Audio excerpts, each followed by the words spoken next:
बहैसियत मुसलमान जिन अकायद पर ईमान रखना ज़रूरी है, उन अकायद में से पहला और बुनियादी अकीदा अकीदा तौहीद है। अकीदा तौहीद का मतलब यह है कि अल्लाह ताला की ज़ात के सिफ़ात के अंदर, अफ़ाल के अंदर न उसका कोई शरीक है, न उसका कोई बराबर है, न उसका कोई हमसर है। ला ज़िद्द लहू वला निद्द लहू वला वालिद लहू वला वलद लहू वला बलद लहू वला जसद लहू वला मिसल लहू वला मिसाल लहू वला मसील लहू। वो ज़ात के जिसका न कोई शरीक है, न कोई बराबर है, न उसको किसी ने न जना, न उसने किसी को जना, न उसका जिस्म है, न कोई मकान है, न उसकी कोई मिसाल है, न उसकी कोई मिसल है। अकीदा तौहीद इस्लाम के बुनियादी अकायद में से है।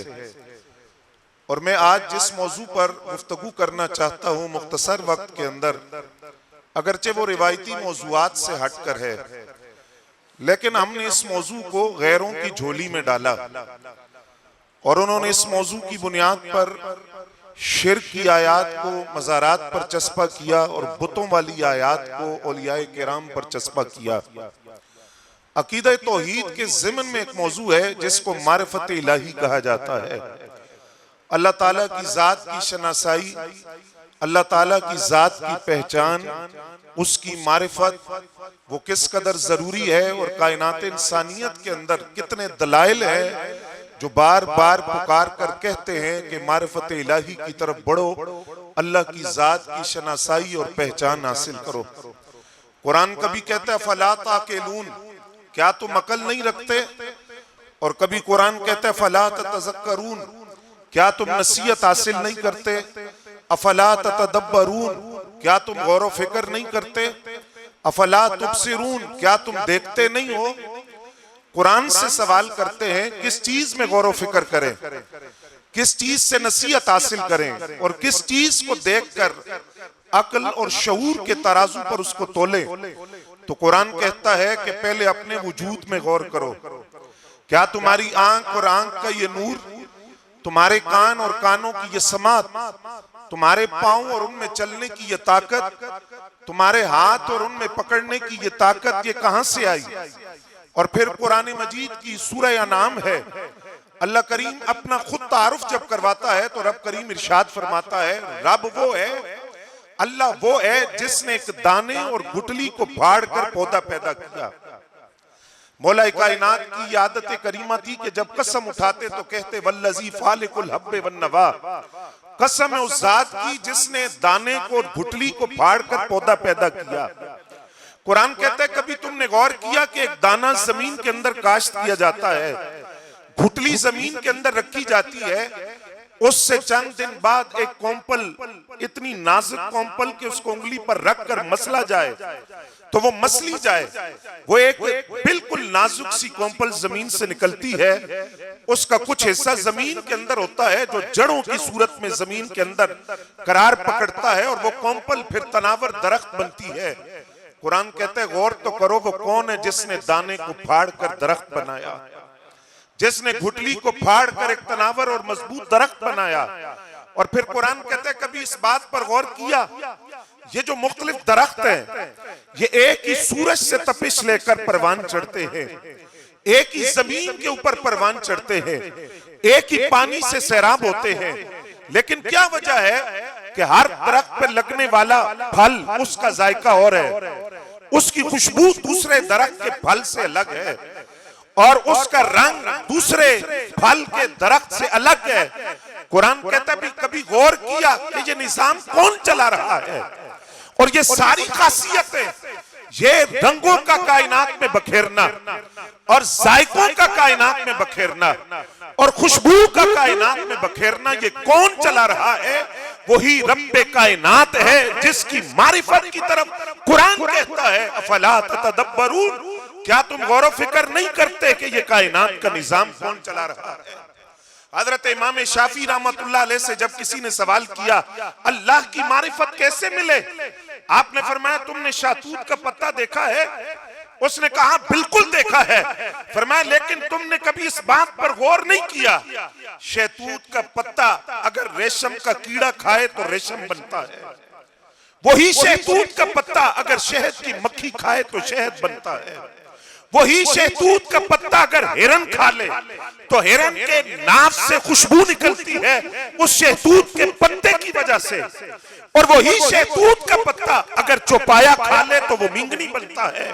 इमाम शाफी कहते हैं जरा बताओ ना, एक शहतूत के दरख्त के पत्ते के अंदर इतनी खासियतें किसने रखी है?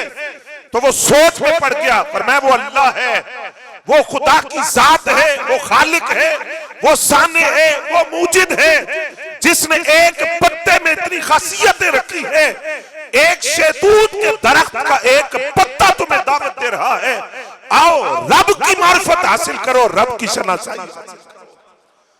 फिर चलिए सूरह राद है, अल्लाह का कुरान कहता है, कभी तुमने गौर किया आज एक मुख्तसर सी छत डालनी हो तो बगैर दीवारों के वो छत खड़ी नहीं हो सकती, बगैर सतूनों के और बगैर पिलर के वो छत खड़ी नहीं हो सकती। कुरान कहता है वो कौन है जिसने इतनी बड़ी नीली छत आसमान की सूरत में सजाई है, जिसके नीचे कोई पिलर नहीं है, कोई सुतून नहीं है, वो कौन है? जिसने दरिया के अंदर मौजों की तुगजानी रखी है, वो कौन है? जिसने जमीन और उसके रास्ते बनाए, वो कौन है जो वक्त पर सूरज निकालता है, वो कौन है जो वक्त पर चांद को निकालता है, और वो कौन है जिसकी वजह से सितारों में रोशनी है। उसके बाद कुरान कहता है वो खालिक कायनात है जिसने सारे निजाम को चलाया। क्या तुम उस रब की मार्फत हासिल नहीं करते, उस रब की शनासाई हासिल नहीं करते? अफला ततदब्बरून, क्या तुम गौर फिक्र नहीं करते? मैं बात को थोड़ा आसान करता हूँ, आइए सिराजुल उम्मा की बारगाह में चलते हैं, इमामुल आइम्मा की बारगाह में चलते हैं, कश्फुल गुम्मा हजरत इमाम आजम अबू हनीफा रहमतुल्लाह अलैह की बारगाह में चलते हैं, जिनकी तकलीद की वजह से हम हनफी कहलाते हैं। आपसे किसी ने सवाल किया रब की मार्फत कैसे हासिल हो, आपने फरमाया मैं तो एक सोच में हूँ और उस सोच में परेशान हूँ। उसने कहा जनाब बताएं क्यों परेशान है? फरमाया मुझे एक आदमी ने कहा है एक कश्ती दरिया में चल रही है, उसको चलाने वाला कोई नहीं है, बगैर मल्लाह के चल रही है, कैप्टन कोई नहीं है, ना खुदा कोई नहीं है, कश्ती चलाने वाला कोई नहीं, कश्ती में बैठा हुआ कोई शख्स चलाने वाला नजर नहीं आता, लेकिन समुंदर में तुगयानी भी है, मौजें बफरी हुई हैं, कश्ती खुद ब खुद चलती है, किनारे जाकर लगती है। मैं सोच में पड़ा हुआ हूँ ये कैसे हो सकता है?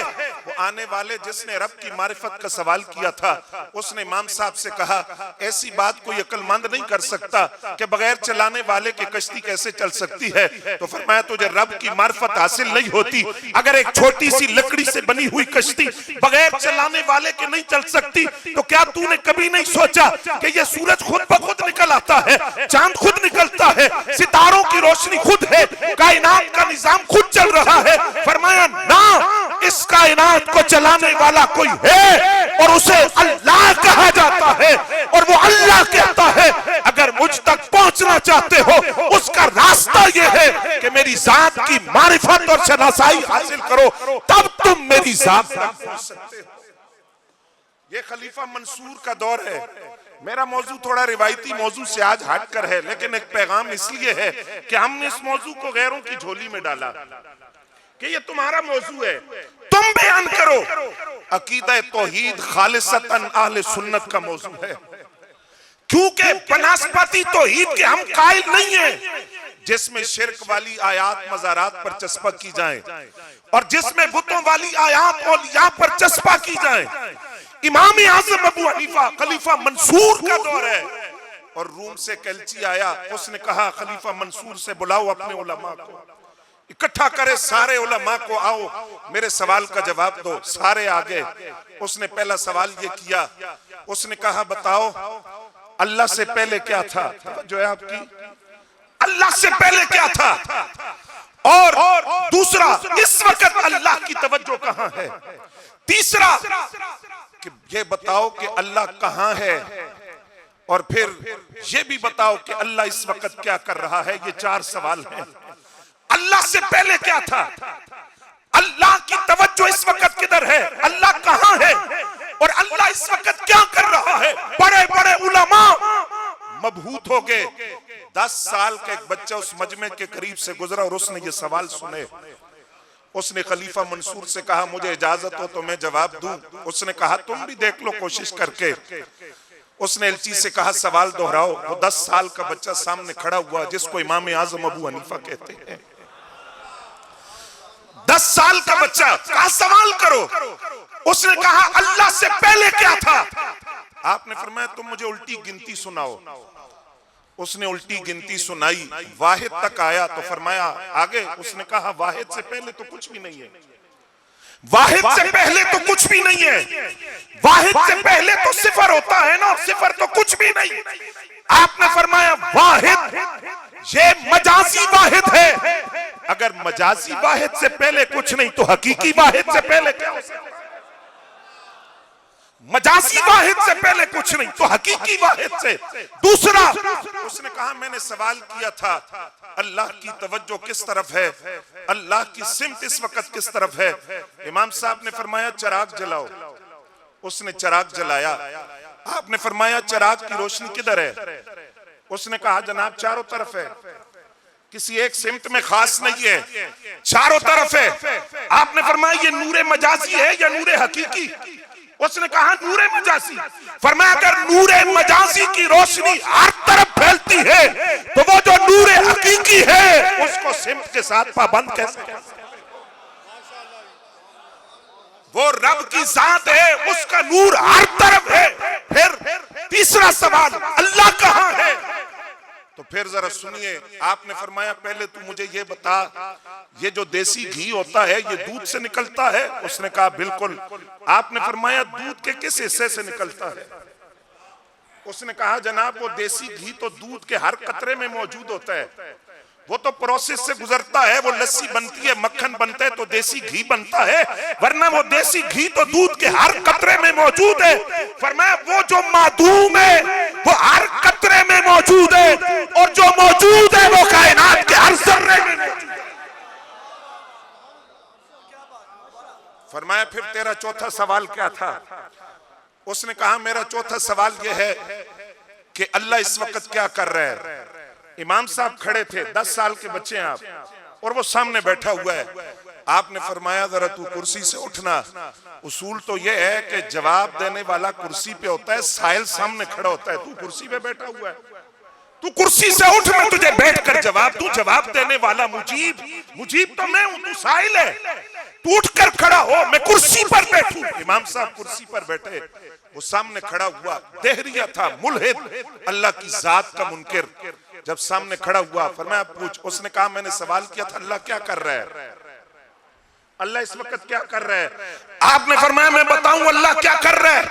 अल्लाह अपने एक मानने वाले को इज्जत देकर कुर्सी पर बिठा रहा है और अपने एक मुनकिर को जलील करके सामने खड़ा कर रहा है।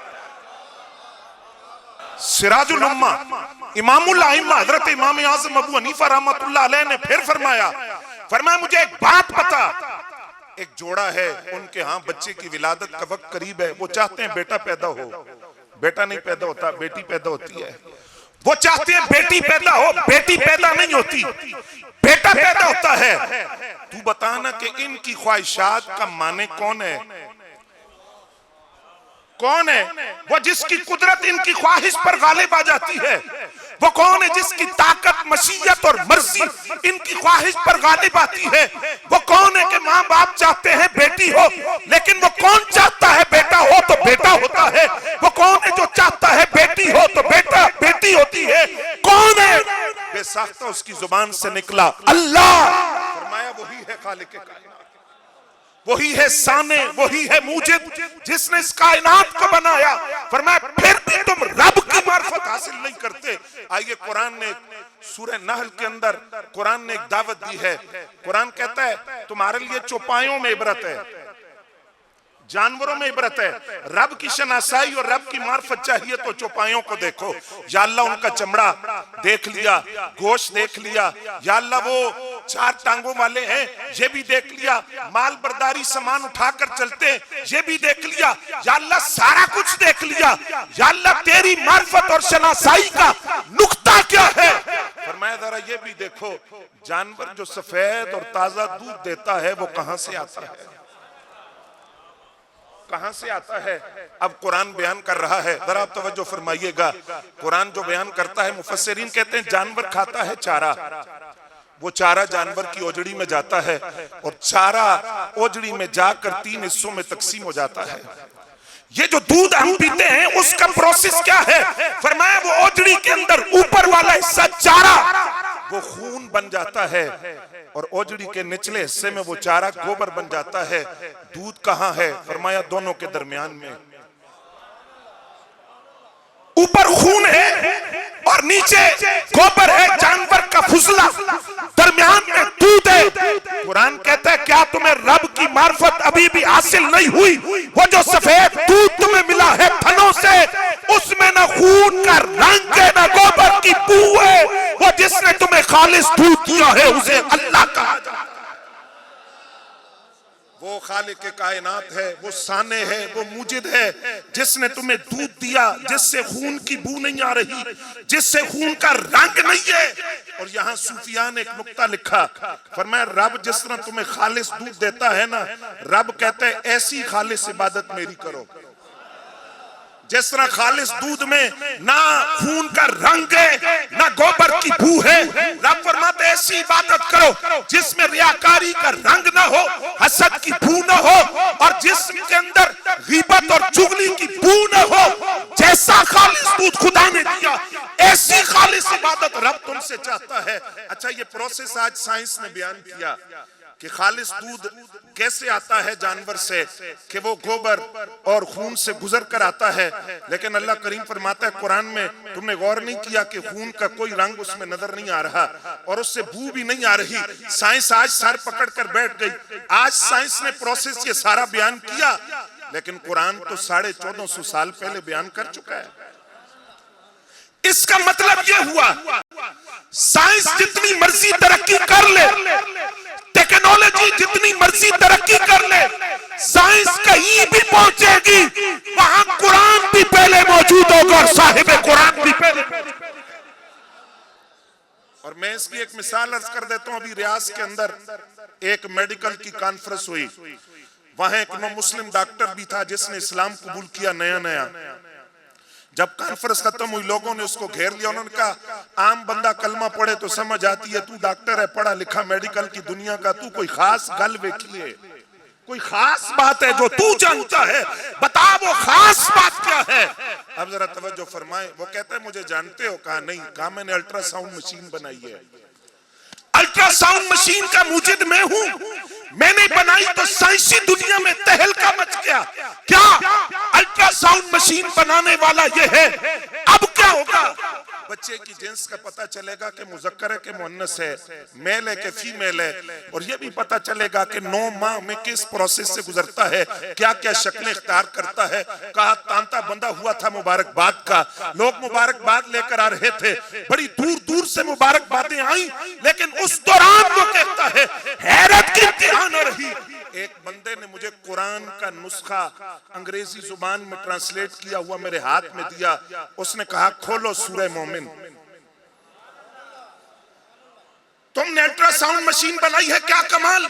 उसने कहा कमाल ये है बच्चा पहले जमा हुआ कतरा होता है, उसके बाद वो बाकी मराहिल से गुजरता है। तो उस साइंटिस्ट ने कहा ये कुरान है, कुरान खोलो और इसकी उस सूरत को खोल कर देखो। जो बात तुम कर रहे हो कुरान ने वो सारे मरहले 1450 साल पहले बयान कर दिया। कुरान ने बताया कि पहले वो एक पानी का कतरा है, फिर जमा हुआ खून है, फिर गोश्त का लोथड़ा है, फिर हड्डियां है, फिर रूह फूकी जाती है। 9 माह बाद बच्चा किस प्रोसेस से गुजर कर दुनिया में आता है।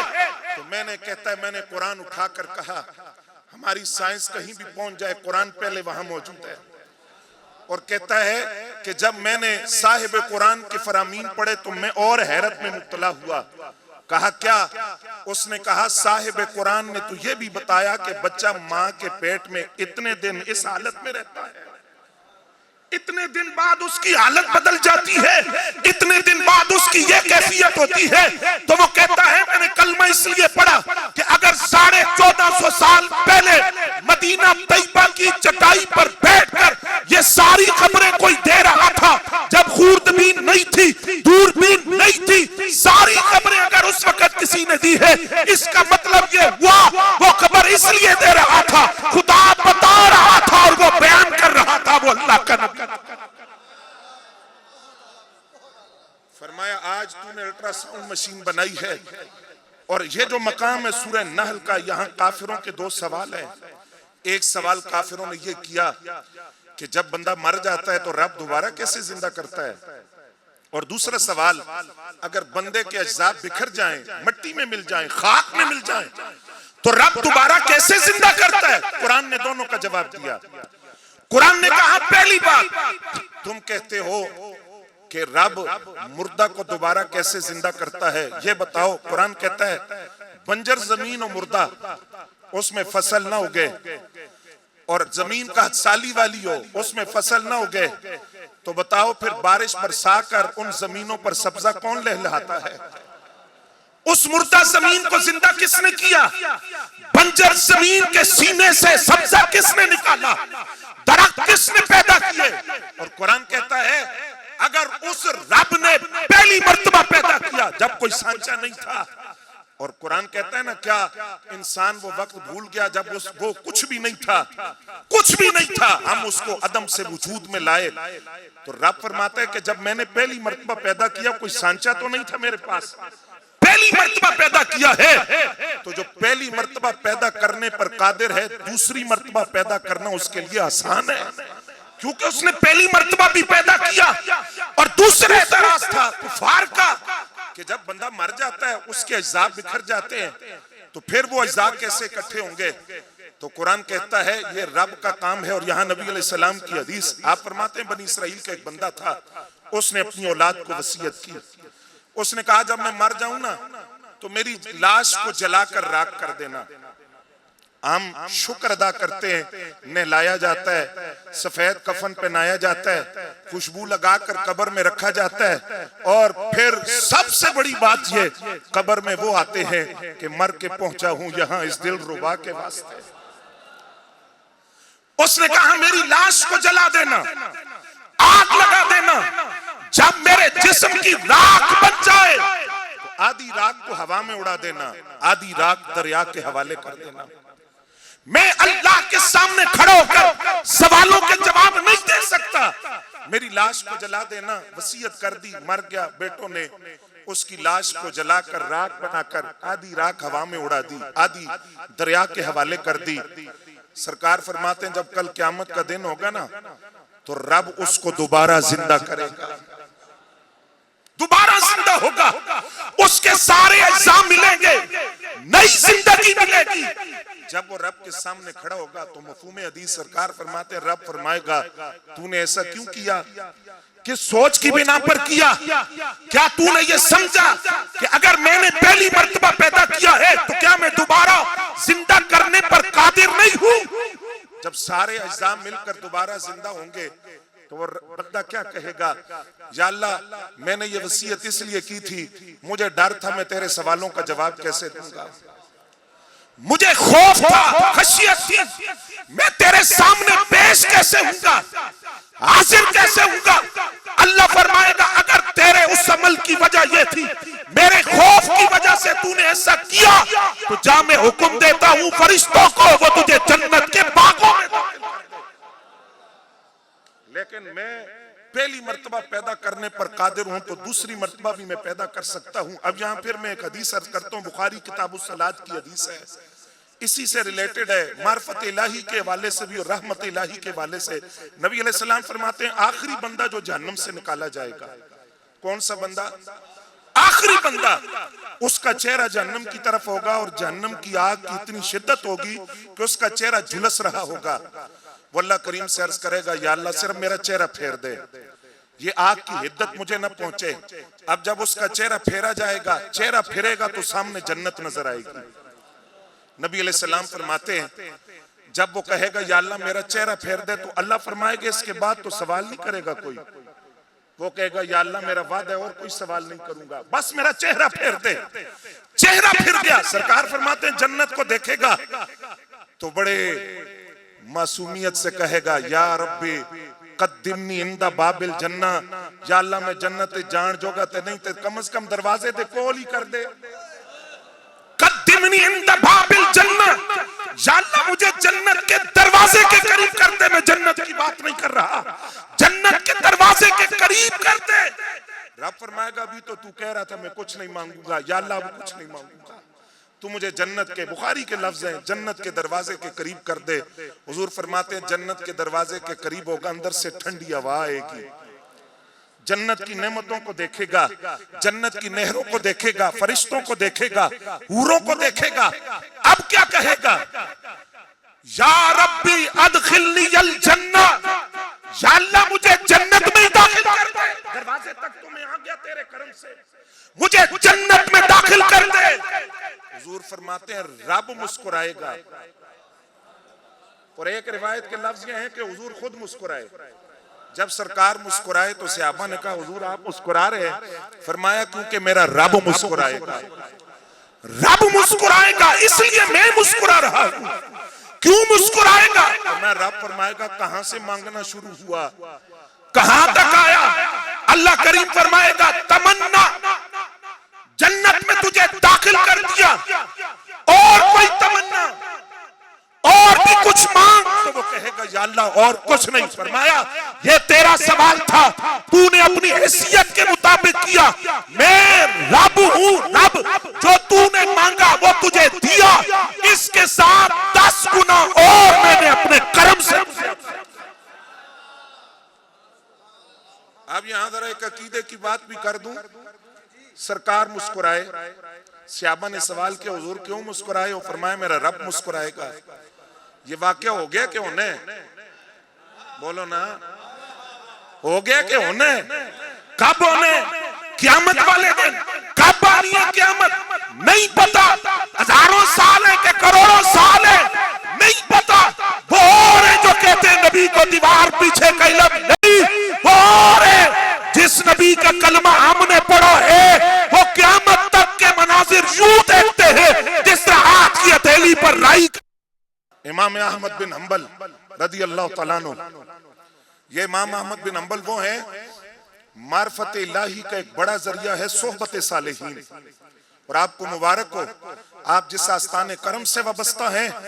मैं ये बात सिर्फ यहाँ नहीं दोस्तों में भी अर्ज करता हूँ, अकीदे की गैरत के जाम घोल घोल कर पिलाए जाते हैं।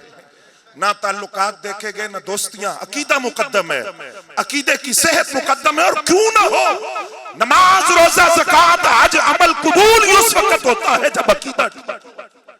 इमाम अहमद बिन हंबल के सामने हजरत बिश्र हाफी हाथ बांध कर, हजरत बिश्र हाफी के सामने इमाम अहमद बिन हंबल हाथ बांध कर खड़े होते थे। लोगों ने कहा आप आलिम है, फकीह है, ये मजदूब आदमी आप किधर हाथ बांध के सामने खड़े हो जाते हैं?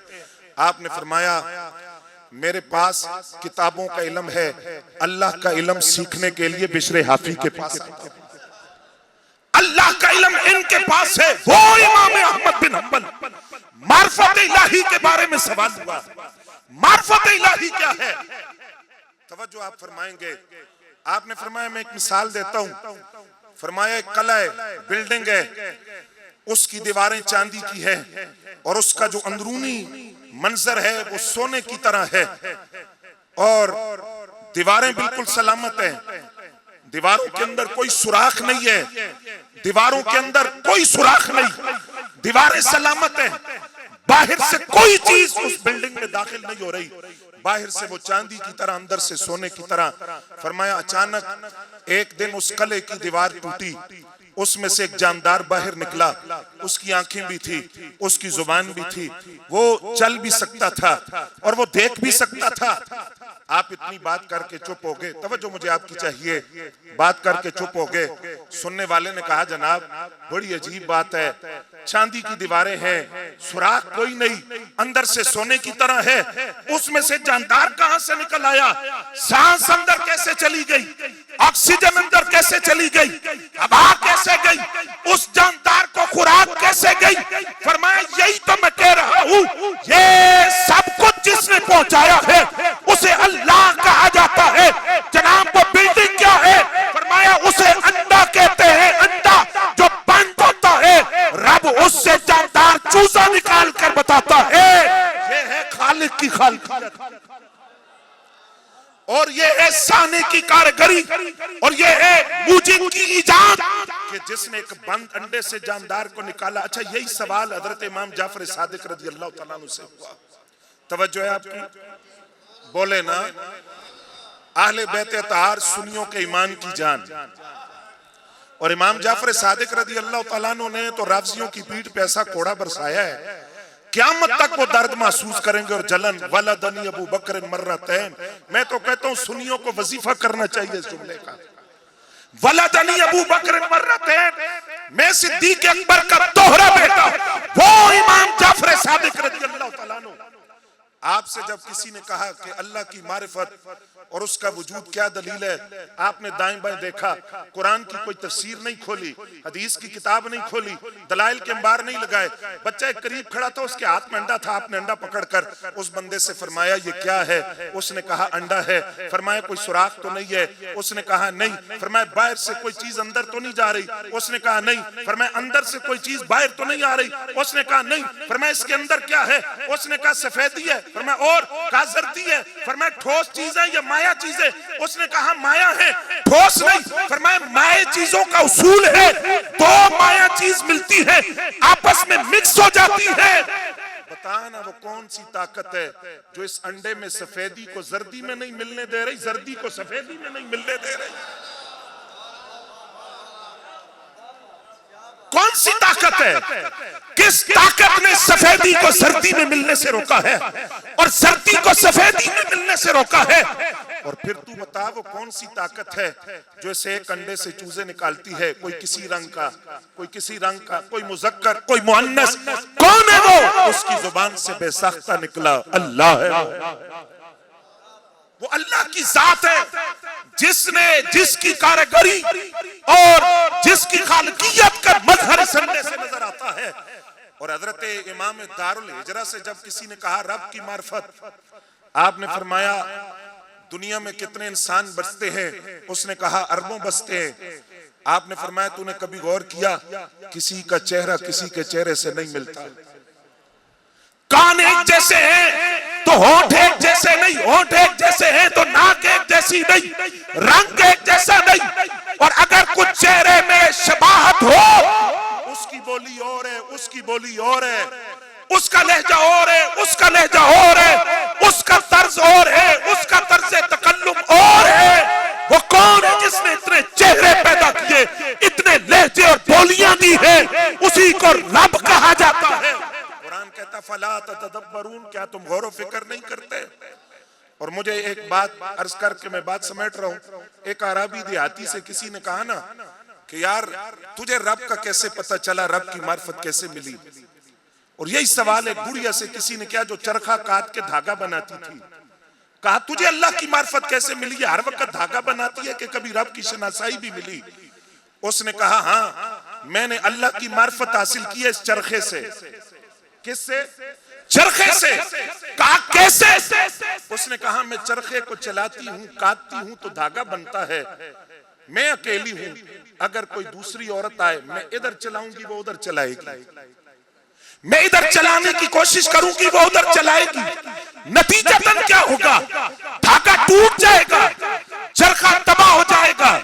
तो मैं सोचती हूँ कि छोटा सा चरखा अगर चलाने वाले दो हो तो निजाम तबाह हो जाए, तो इतनी बड़ी कायनात का चलाने वाला एक है तो तब भी कायनात का निजाम चल रहा है।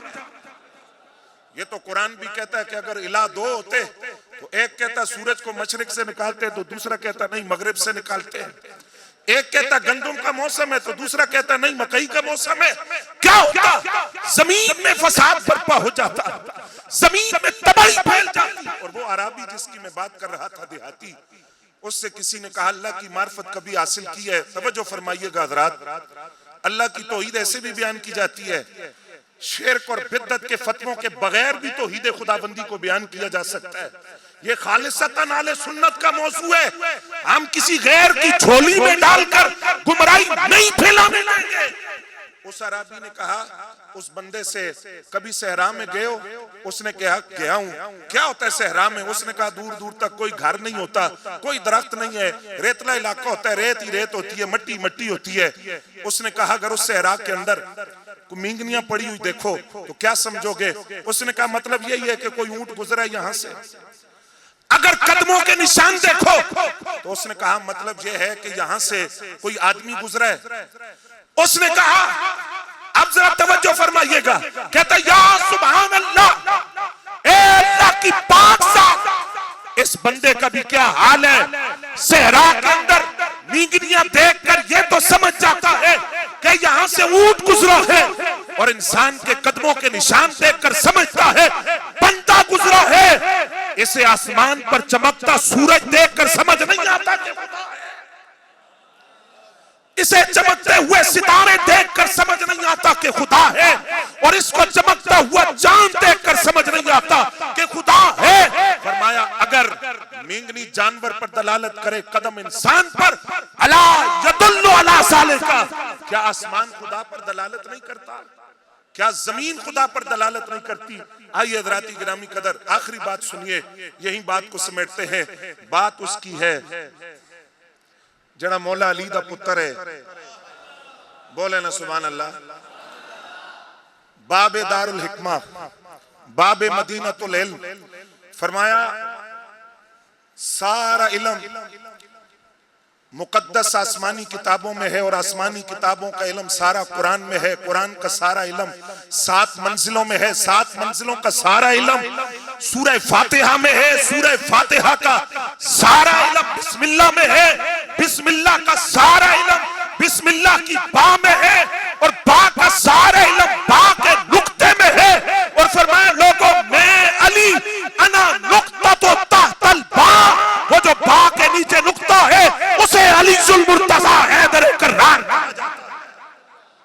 फरमाया वो जो बा के नीचे नुक्ता है वो मैं अली हूं, और खून की तासीर होती है, बोले ना हुजूर शाह लासानी से, नक्शे लासानी से, फख्र लासानी से हजरत किबला पीर साहब तक अकीदे की जो गैरत सिखाई गई ये खून की तासीर है। वही खून की तासीर इमाम जाफर सादिक में बोलती थी। मैं आपकी तवज्जो चाहूंगा, मेरी सारी गुफ्तगू का खुलासा, मैंने पहले बात की है फिक़ह के इमामों की। उलमा तशरीफ फरमाए, आप पूछ लें चारों फिक़ह के इमाम ने इल्मी और रूहानी फैज जिन दरवाजों से पाया है वो अहले बैत की चौखट है। अब इमाम जाफर सादिक की बात, किसी ने कहा रब की शनासाई कैसे मिले? आपने फरमाया कभी तुमने समुंदर में सफर किया है? उसने किया जनाब मैंने तो डाढ़ा किया है। मैं कैसे? कहा मेरे साथ तो हादसा हो गया था। क्या? मैं कश्ती में बैठा तो मल्लाह डूब गया। फिर क्या हुआ? कुछ देर बाद कश्ती डूब गई। फिर क्या हुआ? कश्ती का तख्ता बच गया। मैं तख्ते पर बैठ गया और उस तख्ते पर बैठकर चलता रहा। फिर वो तख्ता भी टूट गया। फिर क्या हुआ? मैं किनारे लग गया, जान बच गई। सुनिएगा जरा, इमाम जाफर सादिक ने फरमाया जब तू कश्ती में बैठा तो तेरा एतमाद किस पे था? उसने कहा मल्लाह पर। मल्लाह डूब गया तो फिर? उसने कहा कश्ती पर। कश्ती टूट गई तो फिर एतमाद किस पे था? तख्ते पर।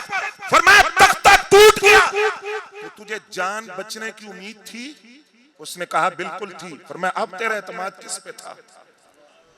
अब तेरी उम्मीद किस पर थी? बेसाख्ता उसकी जुबान से निकला अल्लाह। फरमाया हाँ वो है खालिक़े कायनात। जब कोई उम्मीद नहीं बचती, सहारा नहीं बचता और बज़ाहिर सारे सहारे टूट जाते हैं, तो फिर रब का नाम मानने वाला हो तो उसकी जुबान से में निकलता है ओ गॉड, ओ अल्लाह, ओ खुदा। फरमाया वो है जब सारी उम्मीदें खत्म हो, वो जिसकी जात से तेरी उम्मीद थी वो अल्लाह है। ला जिद्द लहू वला निद्द लहू वला वालिद लहू वला वलद लहू वला बलद लहू वला जसद लहू वला मिस्ल लहू वला मिसाल लहू वला मसील लहू। फरमाया वो रब है जिसका ना कोई हमसर है, ना बराबर है, ना शरीक है, ना उसने किसी को जना, ना उसको किसी ने जना, ना उसकी कोई मिसाल है, ना मकान है, ना जिस्म है। उस रब की मार्फत हासिल करना चाहते हो, कुरान कहता है आओ मेरे दामन से लिपट जाओ, मैं तुम्हें बताऊंगा कि खालिक की खालकियत क्या है और साने की कारागरी क्या है। अल्लाह करीम से दुआ है इस आस्ताने करम को अल्लाह करीम सलामत रखे, इसके फैजान को सलामत रखे। जो बातें मैंने अर्ज की है इनको समझकर गौर करके अमल करने की तौफीक अता फरमाए। वमा अलैना इल्लल